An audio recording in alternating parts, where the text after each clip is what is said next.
Muy buenas noches a todos y a todas. Desde la plataforma Cauquienes Ahora les habla Neri Rodríguez Domínguez.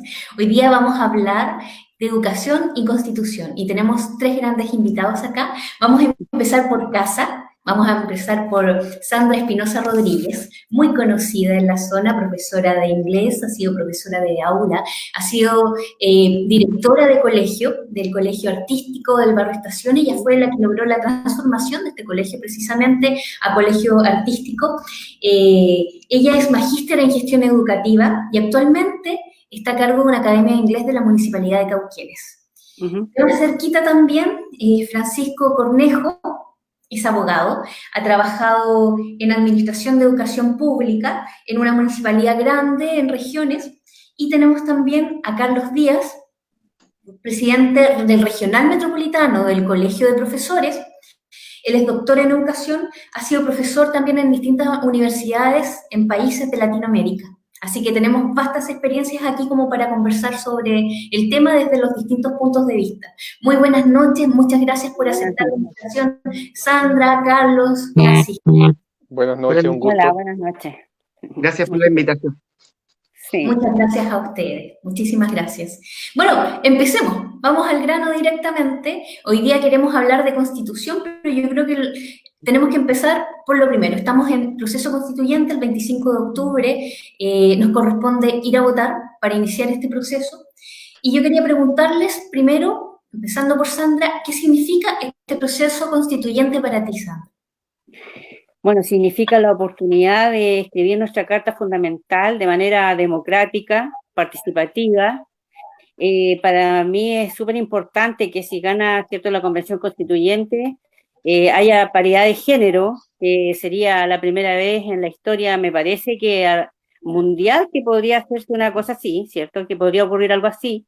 Creo que es tremendamente importante para las mujeres, ¿cierto? Eso, bueno, y la posibilidad de que esto realmente sea legítimo y que podamos entre todos, ¿cierto?, ver qué tipo de sociedad es la que queremos tener. ¿Mm? Eso. Francisco, para ti, ¿qué significa este proceso constituyente? Yo me uno a las palabras de la profesora Sandra y creo que esto es una oportunidad. Ya estamos en una crisis desde octubre del año pasado y tenemos que verlo en perspectiva. Estas cosas es una oportunidad real para que la ciudadanía toda pueda decidir si queremos o no una nueva constitución, que es lo que esperemos que suceda.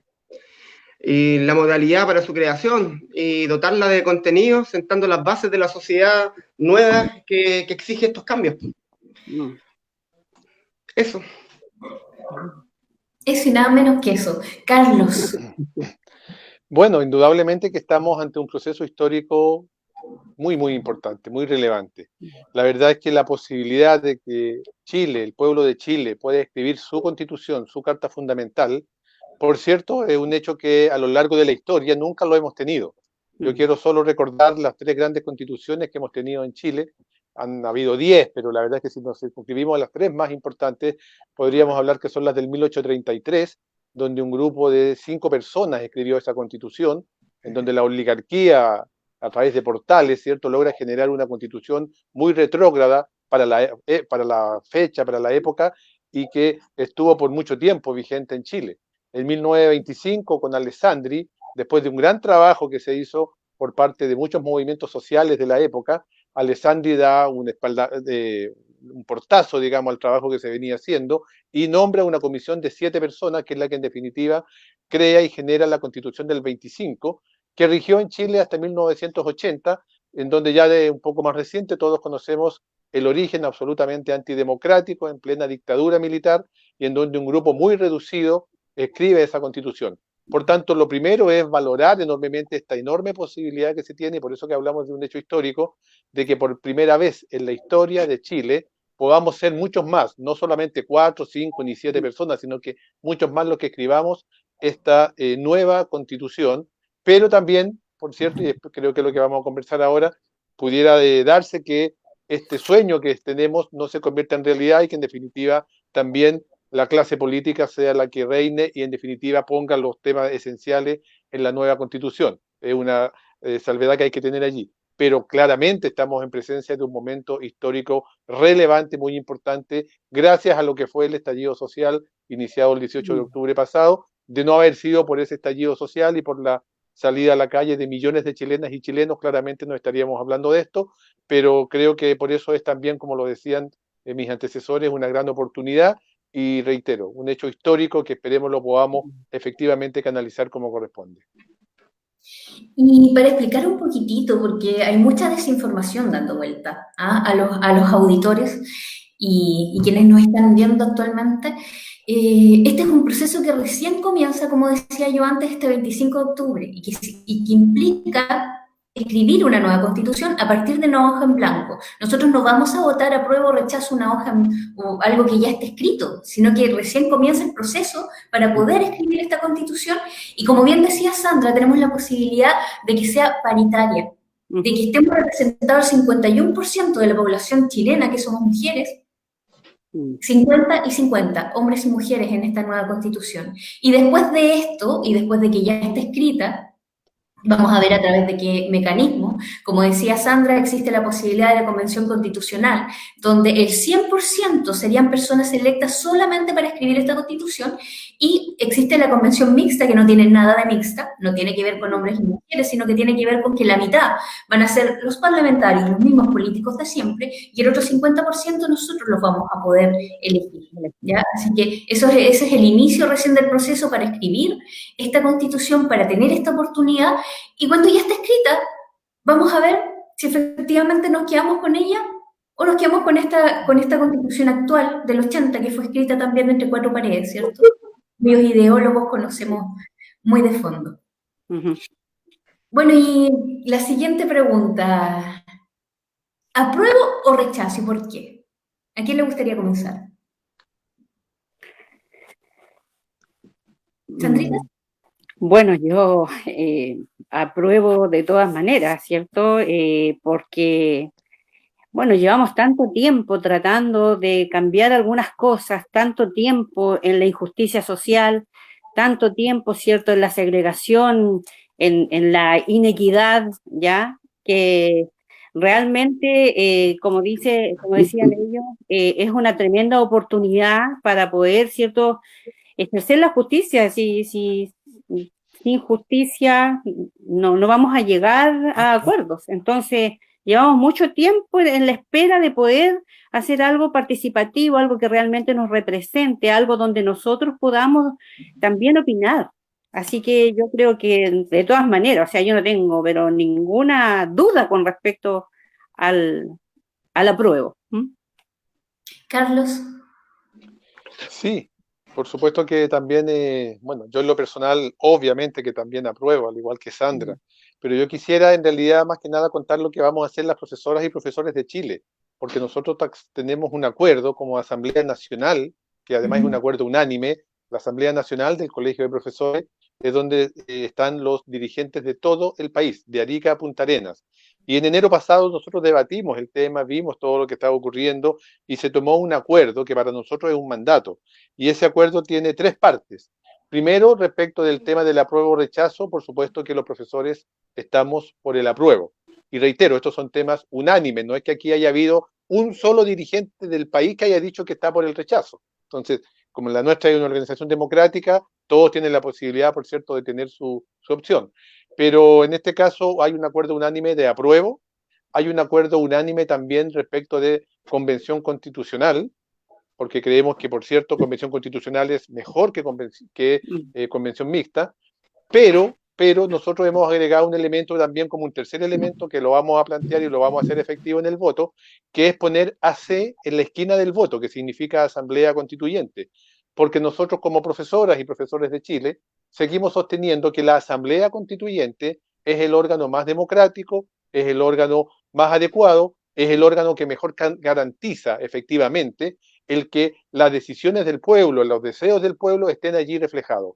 Nosotros creemos en una asamblea constituyente que efectivamente no esté moldeado por lo que planteen los partidos políticos. Nosotros sabemos que, en definitiva, este acuerdo de llegar a apruebo o rechazo, convención constitucional o convención mixta, fue un acuerdo al cual llegaron los partidos políticos, que son los principales responsables de lo que hoy día está pasando en Chile, digámoslo de una realidad. No son 30 pesos, son 30 años, decían los chiquillos en el metro.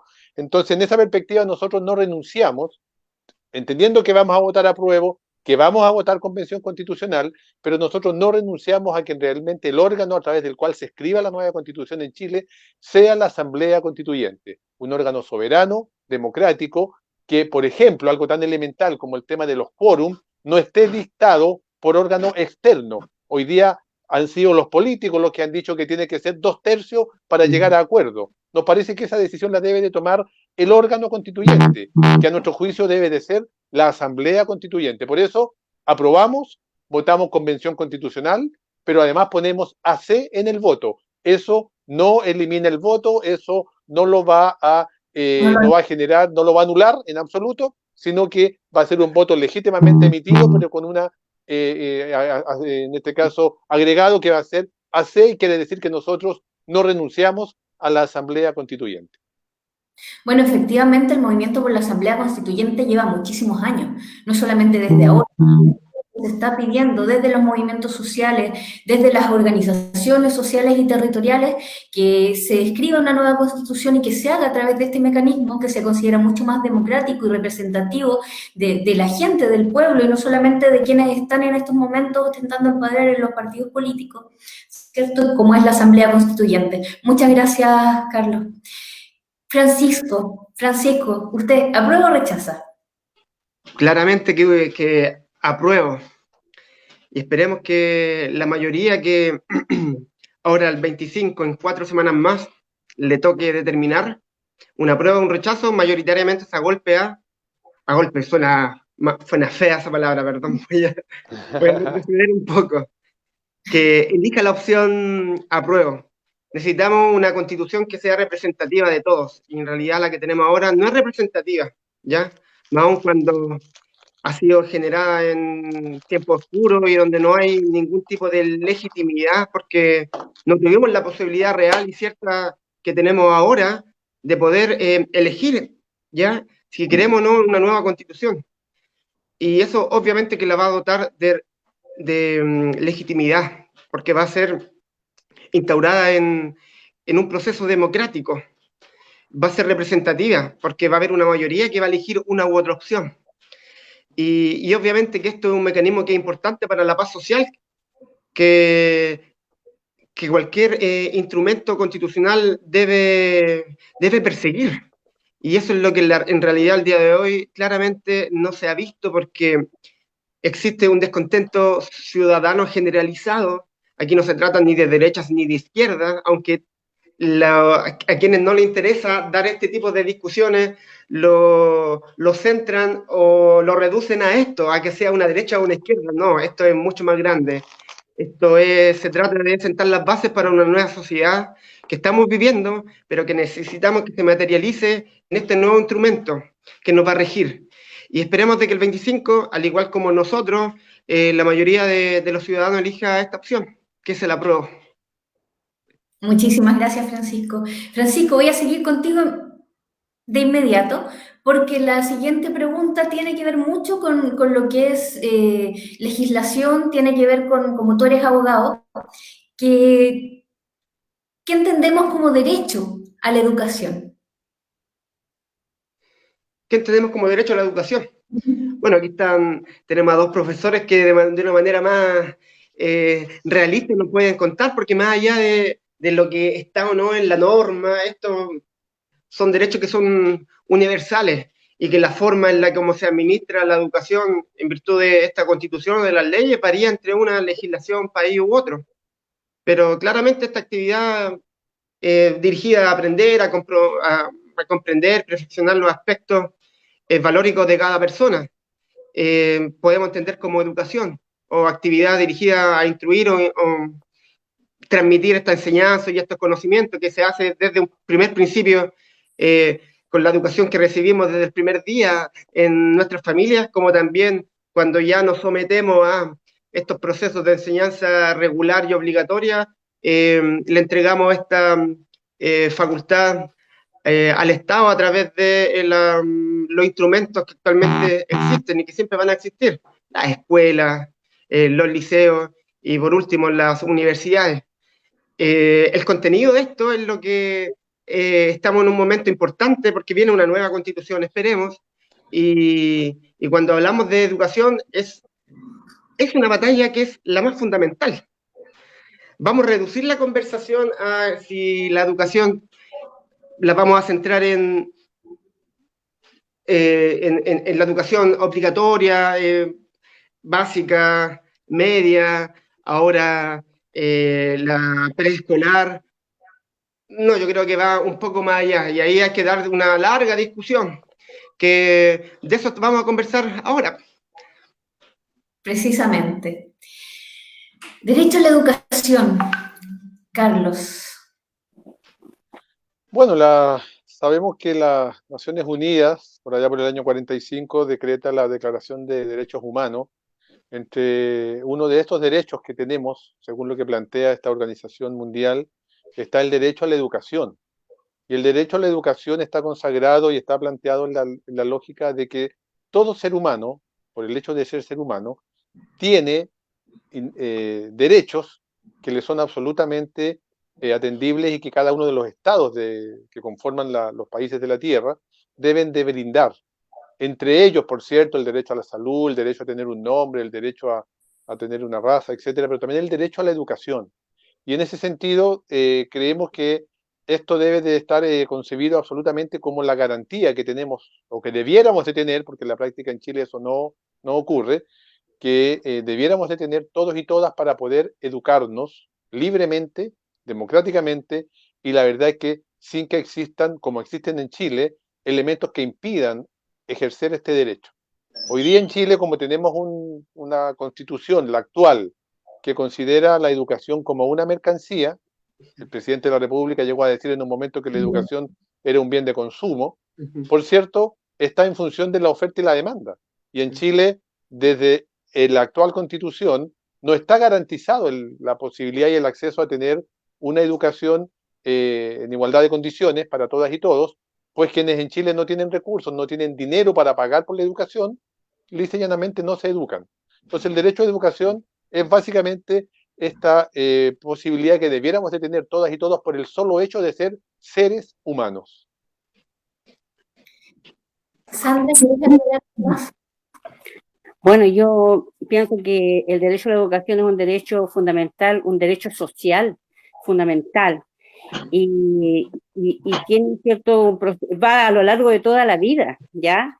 Y bueno, el Estado debería no solamente promoverlo, debería garantizarlo, el Estado debiera ser garante de este derecho. Acá, cierto, las personas tienen la posibilidad de desarrollarse, cierto, a lo largo de toda la vida, como dije antes, y desarrollar sus habilidades, sus conocimientos y sus valores, o sea, formarse de manera integral. Y para esto, ¿cierto? Bueno, como el Estado debiera estar detrás. O sea, aquí el Estado, lamentablemente, en este país, le trasladó la responsabilidad a la familia, ¿m? Y en realidad la responsabilidad final debiera ser del Estado. Y en eso es lo que estamos mal. Nosotros, ¿cierto? Este país tiene la educación más segregada del mundo. Ya aquí hay una competencia, ¿cierto? Esto empezó a ser mercado, como decía antes, perdón, sí, Carlos. Carlos, perdón, y la verdad es que, bueno, se trasladó a la familia y la familia, ¿cierto? De acuerdo a los recursos que tienen en este momento, es el tipo de educación que le dan a sus hijos. Cuando esto debiera ser, ¿cierto?, equitativo para todos, ya debiera haber calidad para todos, y eso es lo que nos sucede en este país. Bueno, en estos momentos la educación, cuando dice los derechos están consagrados en la Constitución, corrígeme si me equivoco, Francisco, el derecho a la educación no está directamente consagrado, solamente la supuesta libertad de enseñanza, que no es tan así, que depende finalmente del dinero que tengas para poder optar efectivamente dónde te vas a educar. Así es, como lo decía el profesor Carlos, aquí estamos ante una falacia, porque existe un derecho y a la vez una libertad, pero son en general, como sucede con los derechos sociales que tenemos en nuestro país, quienes en realidad tienen la libertad de poder optar por uno u otro sistema, públicos o privados. Generalmente los privados son los que tienen una mayor calidad en la generalidad de los derechos sociales. Es el que va a poder optar por las mejores condiciones, mejor condición de educación, colegios privados, obvio, y al final es que tienen los recursos para poder elegir entre uno u otro sistema, entre uno u otros proveedores de la educación, es el que se va a llevar una educación de mejor calidad. Por lo que en realidad quienes no tienen esa posibilidad, quienes no pueden elegir, o sea, no tienen esta libertad porque no tienen los recursos económicos para poder optar a uno u otro, se tienen que quedar generalmente con la educación que el Estado le provea, y el Estado muchas veces no ha sido o no ha entregado la educación o no se ha preocupado tanto de la educación como para establecer estándares de calidad, y aquí los profesores después van a hablar en mayor medida de esto, lo que en definitiva causa una desigualdad. Y esta falacia de las libertades es lo que podemos mejorar a través de esta discusión constitucional, en la forma en la que como queremos de que el Estado en realidad otorgue y fomente y garantice estos derechos, y entre los cuales la educación tiene una importancia central. Disculpa, sí, en ese mismo tenor también, precisamente de lo que señalaba Francisco, expresar que la condición de subsidiariedad, el Estado subsidiario que hoy día tenemos en Chile, y que es el que permite también entender esto de la educación como un negocio en la práctica, ha significado efectivamente de que el Estado se desentiende de la labor educativa que históricamente había tenido y traspasa esa decisión a los privados. Y por eso es como entendemos nosotros hoy día el fenómeno de la absoluta privatización de la educación que hay en Chile. No es casualidad que en nuestro país, hasta antes de la Constitución del 80, teníamos una educación fiscal, una educación pública, por así decirlo, entonces, en donde el Estado se hacía cargo y se responsabilizaba de la educación, que llegaba a cerca de un 85% de las escuelas y liceos de Chile, y hoy día tengamos solo un 36% de educación en esa condición. El resto está todo privatizado, y en donde además ha primado el lucro, ha primado la ganancia, y ha primado la lógica de la competitividad, como decía Sandra hace un rato atrás. Entonces, en realidad, aquí lo que tenemos es que una constitución, y básicamente lo digo a partir de mucha caricatura que se hace de esto, cuando uno observa a la gente que defiende el rechazo y dice, no, la constitución no se mete en cosas tan importantes. Por favor, la constitución es lo más importante que existe, y la constitución es la que permite o no que se lleven a cabo ciertas situaciones. En educación, gracias a la actual constitución que tenemos, que fue generada en dictadura y en las condiciones que todos conocemos, es que se logra, ¿cierto?, generar esta lógica de una constitución que valida el Estado subsidiario y que por tanto permite que el Estado se desentienda del tema educativo, se lo traspase a los privados y la educación pasa a ser concebido un negocio. Como a los privados les interesó, porque el negocio era bueno, el Estado les da todas las garantías y todas las facilidades. Y hoy día tenemos una educación pública reducida cada vez mayormente y está circunscrita a un 35-36%. Ha disminuido cerca de un 50%. Sí. No tenía ese dato. No, estamos muy por debajo. Está muy por debajo del 50%. Estamos en términos de los liceos públicos hoy día en Chile y escuelas públicas son 36%. Lo otro es particular subvencionado, que no es público porque hay un sostenedor privado que es el dueño de esa escuela. Con recursos de todos los chilenos, porque además los recursos que se le entrega son los de la subvención, que es el mismo recurso que se entrega al colegio público. Así es. Sí, si podíamos explicar un poquitito más de qué se trata de que Chile sea un Estado subsidiario, porque ahí está el meollo del asunto y el gran problema de la Constitución. Pancho. Hoy, centrándonos en la educación, es una conversación hoy larga e importante, que es el meollo del asunto. El profesor Carlos lo decía recién. Si los incentivos los otorgamos de manera equivocada, entregando este esta educación como principales proveedores de la educación a los privados, va a pasar lo que ha pasado, que es la disminución gradual de la educación pública, que estamos hablando de que 2/3 de la educación están en manos de los establecimientos particulares subvencionados y privados, y la educación pública el otro tercio. O sea, es una cuestión que es preocupante. Y acá es la falta de incentivos reales para otorgar una educación verdaderamente de calidad. Cuando entregamos la educación a los privados, que bueno, ellos tienen la posibilidad de hacerlo y en virtud de esta constitución es posible, es legal y es legítima, porque se da la posibilidad de que exista esta libertad de poder entregarle a las personas, en virtud de esta libertad, distintas opciones, pero cuando el Estado no se preocupa y tenemos ante una educación que hay distintos proveedores y entre ellos el Estado entrega la educación pública, los municipios, y se compara con la educación que pueden entregar las entidades privadas o subvencionadas, obviamente un particular como nosotros va a elegir una educación donde se entreguen las mejores condiciones. Y por eso también van al establecimiento particular subvencionado. Es lógico, las personas quieren lo mejor para sus hijos. Y eso se ve dañado. ¿Por qué? Porque el Estado no se ha preocupado y no garantiza ni fomenta esto, porque quizás no es su principal preocupación. No tenemos quizás un Estado, estoy hablando ahora de los municipios, en el que su rol más importante sea el administrar una buena educación. Ese es un tema ya de índole histórica, que también es una consecuencia de otorgar una educación administrada por entidades que en realidad quizás su giro no va con el tema de la educación, sino que administrar una localidad, una comunidad, entre ellas está la educación, pero claramente algo que no se hizo de la mejor manera. Sandra, ¿qué has visto tú? ¿Qué has apreciado aquí en terreno? ¿Qué ha ido sucediendo con la educación municipalizada? Bueno, en el caso de Cauquenes no tenemos colegios particulares, pero sí particulares subvencionados. ¿Se ha ido reflejando esto que nos contaba Carlos y que también nos cuenta Francisco? Bueno, se ha reducido considerablemente la cantidad de alumnos en el sector municipal.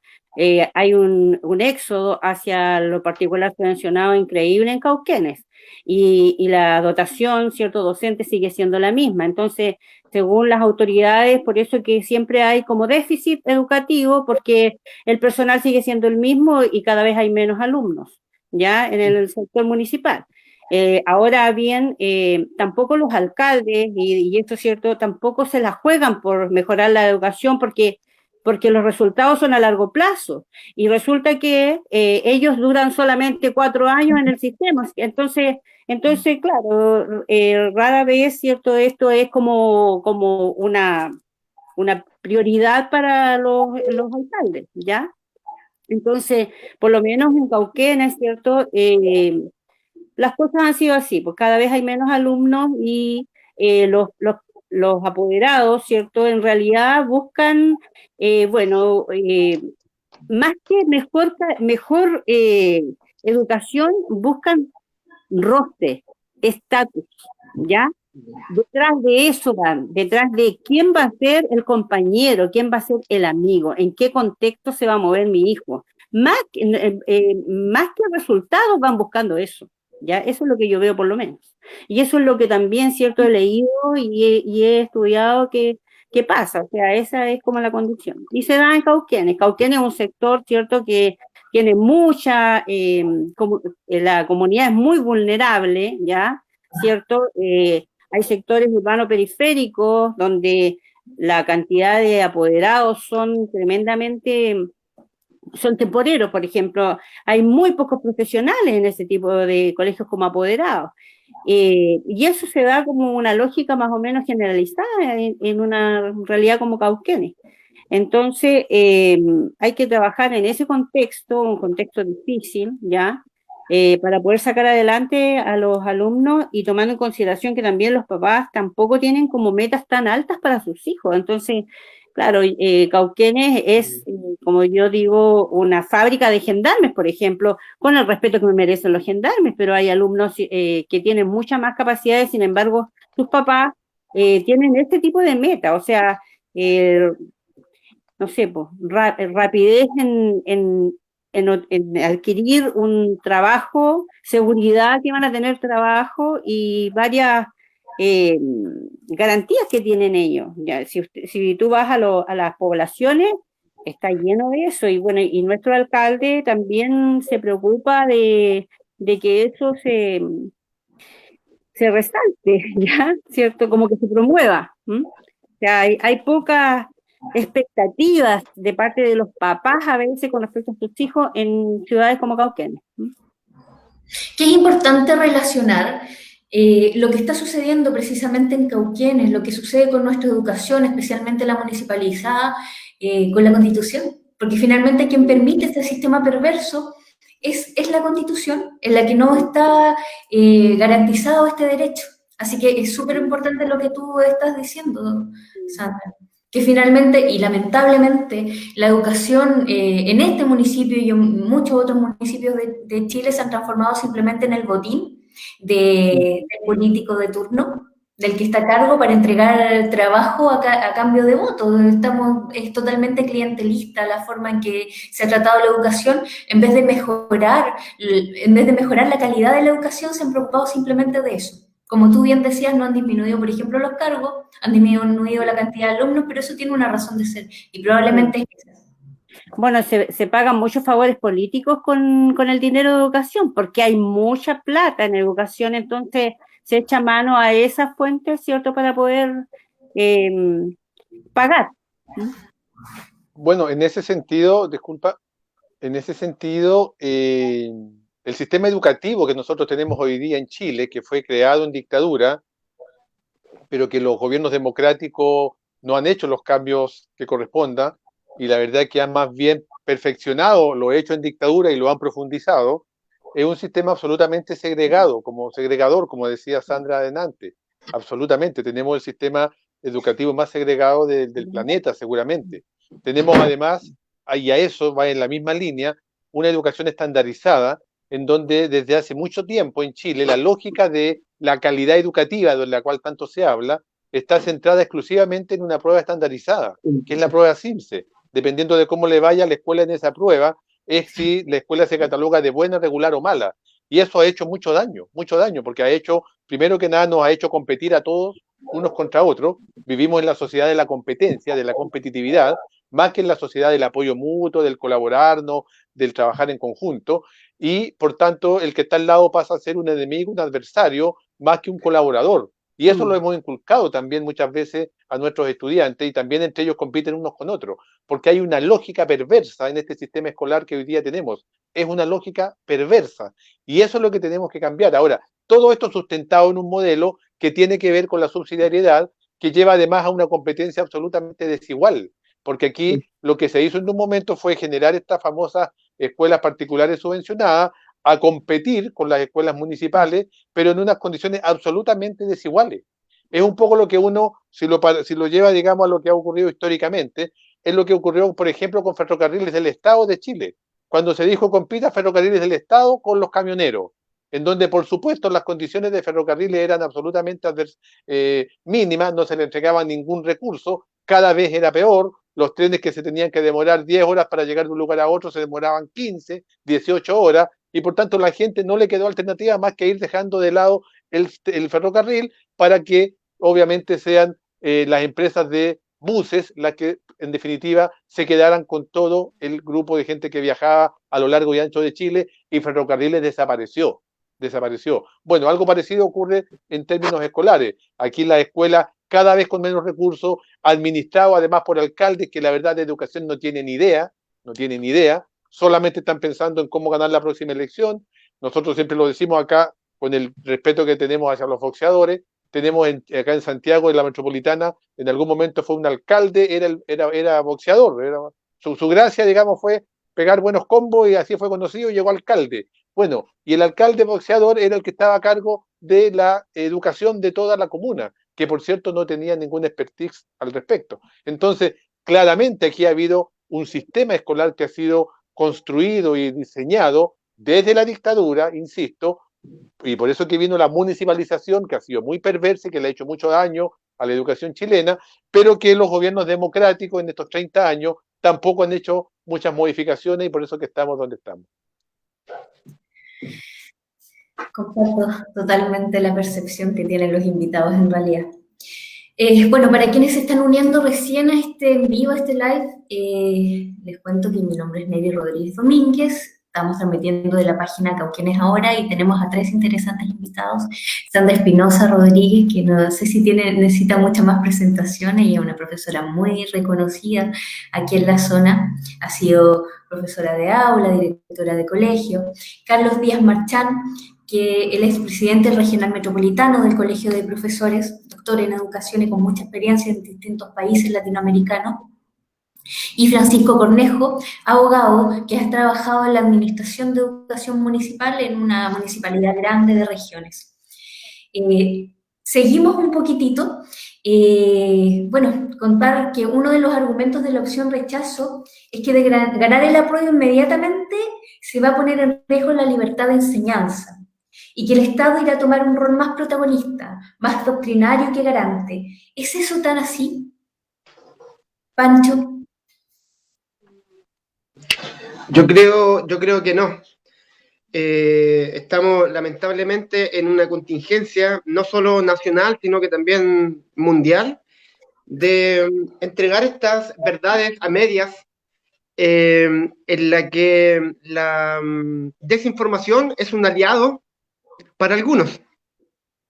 Lamentablemente con el tema de la educación es una cuestión que ha sucedido y que ha suscitado en los procesos creo yo, del año pasado, principalmente en relación con la intromisión del Estado en otorgar algunos contenidos en la educación. Aquí los profesores podrán hablar mejor de esta materia. Entonces, los sectores más conservadores, aludiendo a esta cuestión de la libertad de enseñanza y el derecho preferente de los padres a educar a sus hijos, no creen que sea pertinente que el Estado pueda, por ejemplo, otorgar una educación sexual que tiene una orientación bien precisa, ya que entregar gradualmente ciertas percepciones y conocimientos a los niños, niñas y adolescentes para que estén mejor preparados para su vida, obvio, pero no es una intromisión más allá que es contraria a lo que los padres en sus hogares pueden hacer, sino que es lo que el Estado cree que es importante de que sus ciudadanos, entendiendo la ciudadanía de los jóvenes también, puedan ir recibiendo. Yo creo que acá hay mucho de falacia, hay mucho de falsedad, y cuando las personas entienden o creen que el Estado se está metiendo en una cuestión tan importante como es la educación, o incluso con una educación valórica, cuando no es así, se crean estas expectativas bajo la premisa de una falsa verdad, y son muchos malos entendidos que generalmente se tienen que ir aclarando, porque es la única forma de combatirlos, es aclararlos, porque eso es lo que creo que hay que ir haciendo, y es importante también tratarlo ahora, que es lo que estamos haciendo. Muchas gracias, Francisco. Sandra, ¿algo que acotar al respecto? Bueno, yo complemento también lo que dice Francisco, es la añeja ley del terror, ¿cierto?, a la que la derecha está acostumbrada, a través, ¿cierto?, de ideas que tratan de meter en la mente de las personas. Yo creo que esta es la oportunidad de poder insertar como ciudadanos otras cosas que son pertinentes, ¿cierto?, a la realidad que vivimos hoy. O sea, antiguamente era como una premisa que los estudiantes recibieran alimentación, por ejemplo, que la educación fuera la manera de salir de la pobreza, pero ahora nuestra sociedad requiere otras cosas, requiere que nos preocupemos de los derechos humanos, requiere que nos preocupemos de la justicia social, requiere que nos preocupemos de la sustentabilidad del medio ambiente. Son cosas, ¿cierto?, que son contingentes ahora a nuestra realidad. Entonces, es la oportunidad en que como Estado, ¿cierto?, como educación, tendríamos desde la cuna, desde los primeros años de trabajar. Esas son las necesidades actuales, algunas de las necesidades actuales, el respeto a la diversidad, el respeto, ¿cierto?, a los pueblos originarios, todas esas cosas que estamos al debe, ¿ya? Es la oportunidad y está en nuestras manos el hacerlo, ¿no? Eso. Y cosas en las que estamos atrasados años con Claro. respecto al mundo, incluso a otros países latinoamericanos. Sí. Carlos, ¿qué opinas con respecto a estos argumentos que tienen desde la opción rechazo que tienen que ver con eso? Con que va a haber adoctrinamiento para los niños y niñas en el colegio. Y lo otro también, el tema, se ha hablado muchísimo, el derecho de escoger el establecimiento de enseñanza de los hijos. Bueno, como lo decía muy bien Sandra, efectivamente esta es la lógica del terror que trata de implantar la derecha, pero recordar creo que es importante que para la derecha esto de hablar de la libertad de enseñanza es la posibilidad que tienen de comprar o no comprar escuelas, adquirir o no adquirir instituciones de formación técnica, es decir, todo concebido desde la lógica de entender a la educación como una mercancía y no como un derecho humano social, que es la nueva perspectiva. Pero además hay que entender que al construir y elaborar una nueva constitución, vamos a tener que ser capaces también de plantearnos como país, porque este es un tema que va mucho más allá de lo que yo personalmente o individualmente quiera. Como país, ¿cuál es el tipo de educación que necesitamos en Chile para el siglo XXI, ¿cierto? Y todas las décadas que nos quedan por este siglo. Entonces, en ese sentido, creo yo de que hoy día lo central, y en eso no creo estar muy equivocado, todos aspiramos a una educación integral. Ese es el tema de fondo. Cómo hoy día, desde la lógica de la integralidad, somos capaces de generar un sistema escolar en Chile que efectivamente no sea segregador, que efectivamente eduque a todas y a todos en la lógica de el cuidado del medio ambiente, el cuidado de nuestros recursos naturales, cómo desde la perspectiva de hoy día ir avanzando hacia una convivencia sana y verdadera, formamos con mucha fuerza los derechos humanos, como decía Sandra recién, etcétera. Entonces, más que creer o hacer creer de que se termina la libertad de enseñanza, yo creo que es todo lo contrario, porque hoy día en Chile no hay libertad de enseñanza. Libertad de enseñanza hoy día se entiende exclusivamente la lógica de que yo puedo pagar o no pagar por algo por lo cual, si se entiende como verdaderamente un derecho humano fundamental, no debiera de estar ni siquiera en la lógica de lo que es una mercancía, sino que debiéramos tenerlo todos y todas. Por tanto, es una falacia más que hoy día pretenden, digamos, continuar con este modelo absolutamente equivocado y terriblemente dañino como es la actual Constitución. Yo quiero agregar que le tienen mucho miedo a la libertad de pensamiento. Entonces, porque están acostumbrados a que los colegios particulares subvencionados tienen sostenedores y las personas adentro prácticamente tienen que pensar cómo ese sostenedor les indica. Entonces, yo creo que por ahí es donde también hay como miedo, ¿cierto? De que la gente realmente sea crítica, y por tanto la gente... de que cambiemos de verdad, radicalmente, que no seamos, ¿cierto? Como hemos estado acostumbrados durante tanto tiempo, nos han tenido bajo este yugo. ¿No más ovejitas pasivas? No más ovejitas pasivas. Y siguen balando ahí con respecto a cómo les dijeron que tenían que balar. Es verdad eso. Sí. Bueno, y entonces, ¿hacia dónde tendría que estar enfocada esta Constitución? Si ustedes pudieran escribir un artículo de la Constitución para poder garantizar este derecho a la educación, ¿qué escribirían, Francisco? Bueno, es una difícil y gran pregunta. Complejo. Muy compleja. Yo me quiero centrar en la perspectiva de hasta dónde vamos a garantizar la educación, ¿ya? Y creo que debemos ampliar más allá de la educación obligatoria de los niveles básico y medio. Nos gustaría que existiera la posibilidad real, que existiera una educación en todos sus niveles, que el llegar a la universidad no sea un sueño lejano, como decía la profesora, que se ve en su comuna, en Cauquenes, una comuna altamente, quizá Vulnerable, con ruralidad. con mucho Yo soy poder. de Talca. También soy primera generación de mi familia que estudió en la universidad. Me crié con abuelos mi abuela no sabe leer ni escribir. Mi abuelo que llegó hasta cuarto de humanidades. Mi mamá que llegó a quinto básico. Y que pude en realidad ver que la educación en realidad es un agente de verdadero cambio. Entonces, tener la posibilidad de que yo estudié con una beca, o si no, ni que hubiera podido estudiar, esa posibilidad la tuvieron todos.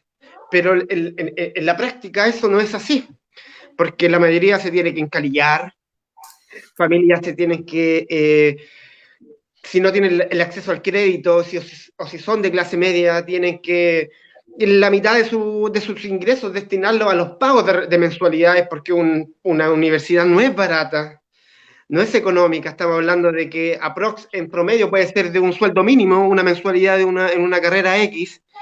Entonces, cuando uno piensa las verdaderas oportunidades de poder estudiar en este nivel, la universidad, o en otros niveles como el centro de formación técnica, pero principalmente en la universidad es un desincentivo el hecho de que yo no pueda optar a pagarlo, porque soy clase media y por lo tanto tienes que pagarlo, o si eres clase media no puedes pagarlo, tienes que optar a un crédito y estar pagando por 15, por 20 años.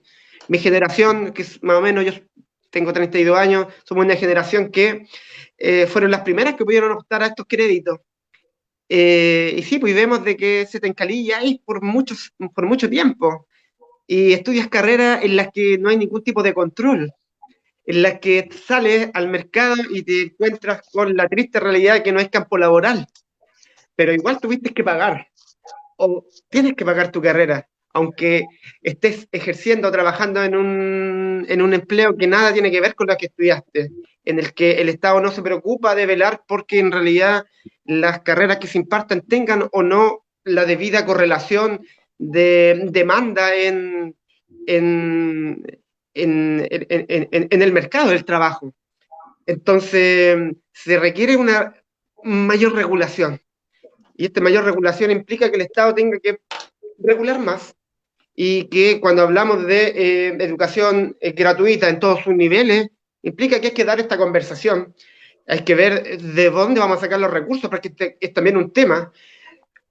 Uno de los argumentos principales del por qué la educación no es, digamos, gratuita en todos los niveles es cómo la vamos a financiar.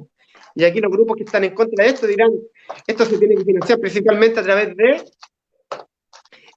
una mayor recaudación, impuestos. Y estamos claros de que quiénes son los que se niegan a tener mayores impuestos para poder otorgar este derecho que quizá es el más fundamental y el que nos va a, como país, dar la posibilidad de dar el paso.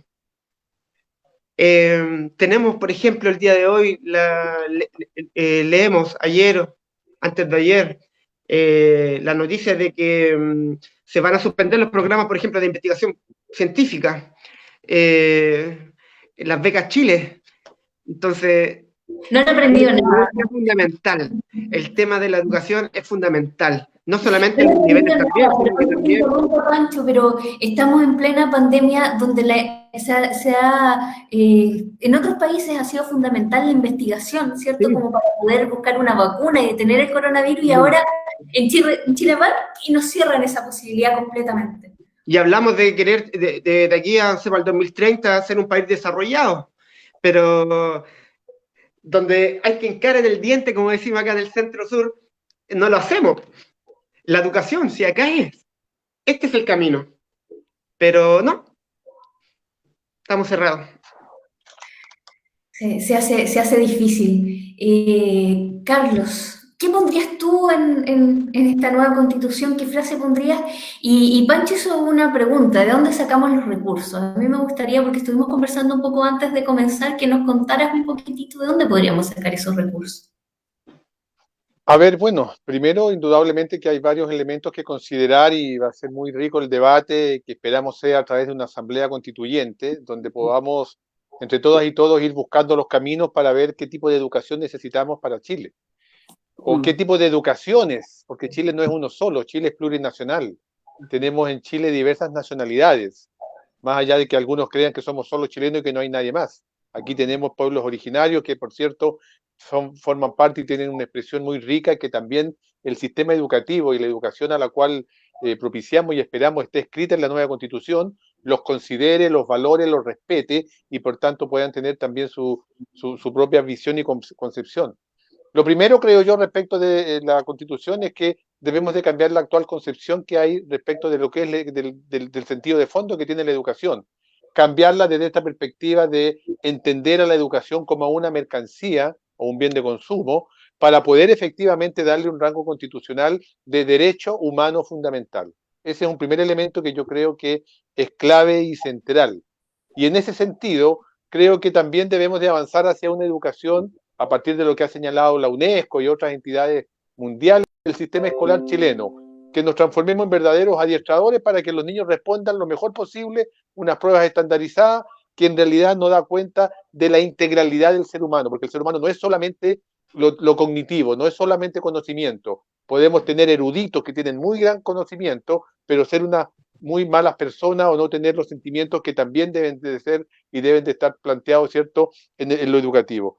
Y en definitiva, debiéramos de avanzar en realidad hacia un sistema que respete la diversidad, hacia un sistema que por sobre todo promueva la colaboración y la cooperación entre todos nosotros, entre los seres humanos, en definitivo, a un sistema escolar que efectivamente cree y genere buenas personas.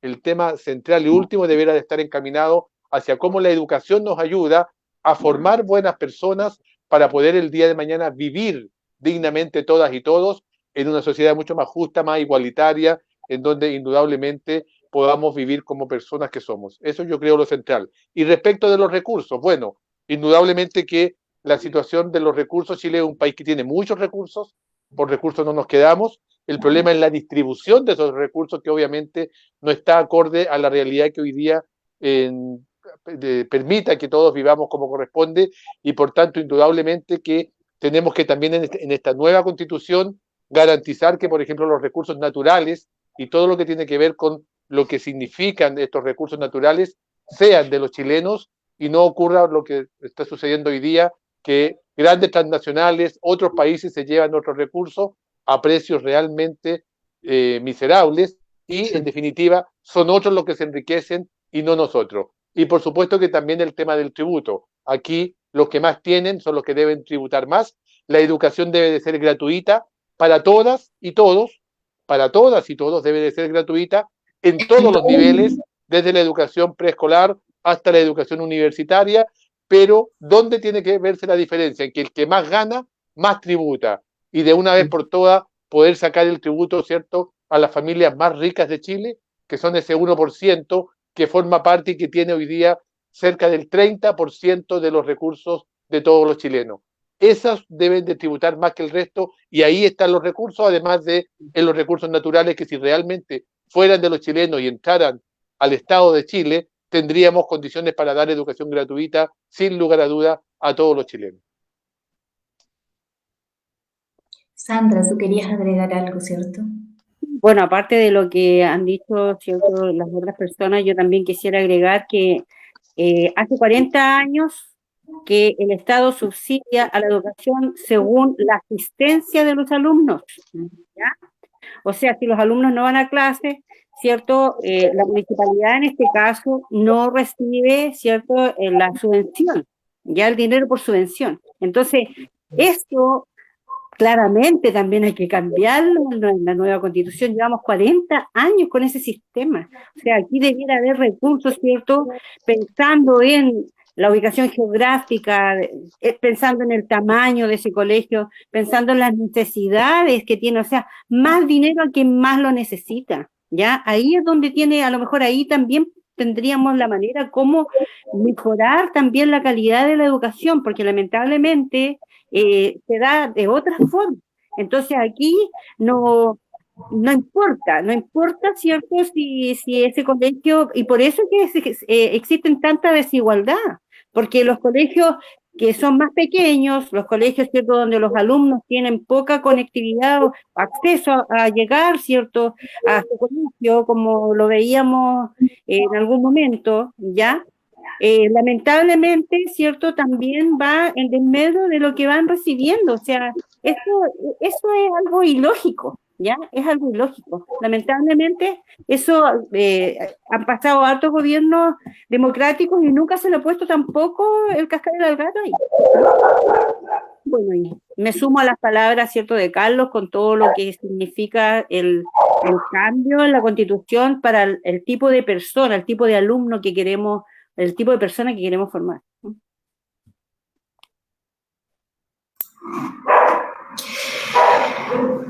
Gran tarea, ¿no?